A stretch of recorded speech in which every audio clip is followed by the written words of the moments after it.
नमस्ते, मी किरण साठे, महाराष्ट्र विकास सेना पक्ष प्रमुख। आज आपल्या माध्यमातून मला मुस्लिम समाजाला एक आव्हान करायचं आहे की महाराष्ट्र राज्यामध्ये RSSनं सोडलेलं एक पिल्लू आहे आणि त्या पिल्लाचं नाव आहे नितेश राणे।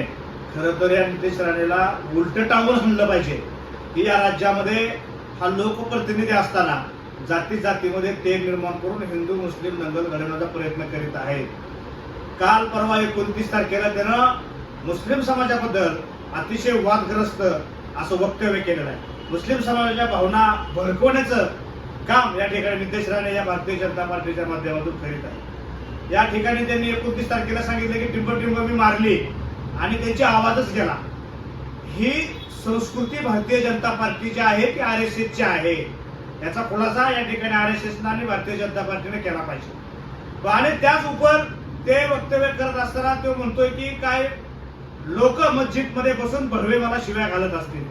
मुस्लिम समाजाच्या बद्दल एवढा द्वेष या भारतीय जनता पार्टीच्या मनामध्ये काय किंवा या RSSच्या मनामध्ये काय आहे याचा खुलासा यांनी केला पाहिजे।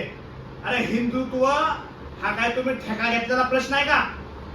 माझा प्रश्न आहे भारतीय जनता पार्टीच्या नेतृत्वाला, हे पिलावर तुम्ही कशासाठी सोडले?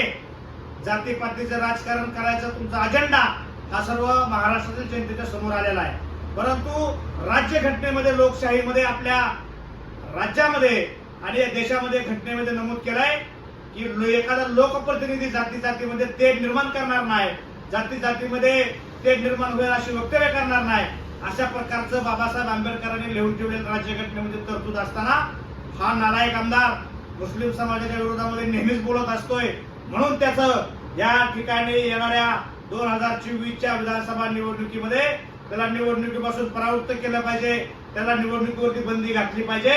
अशा प्रकारची मागणी महाराष्ट्र विकास सेना पक्षाचा पक्षप्रमुख या नात्यानं राज्यपाल आणि विधानसभेचे अध्यक्ष राहुल नार्वेकर यांच्याकडे केलेली आहे। आणि याच मागणीसाठी येत्या 10 ऑक्टोबरला आझाद मैदान या ठिकाणी मंत्रालयासमोर तीव्र स्वरूपात आंदोलन करणार आहोत। तरी मुस्लिम समाजाला माझं नम्र आव्हान आहे की आपण या आंदोलनामध्ये आणि या बाणगुळाला निवडणुकीपासून रोखण्यापासून आपण सर्वांनी या आंदोलनामध्ये सहभागी व्हावं ही विनंती आणि आव्हान तुम्हाला महाराष्ट्र विकास सेना पक्षाचा पक्षप्रमुख या नात्याने करतोय।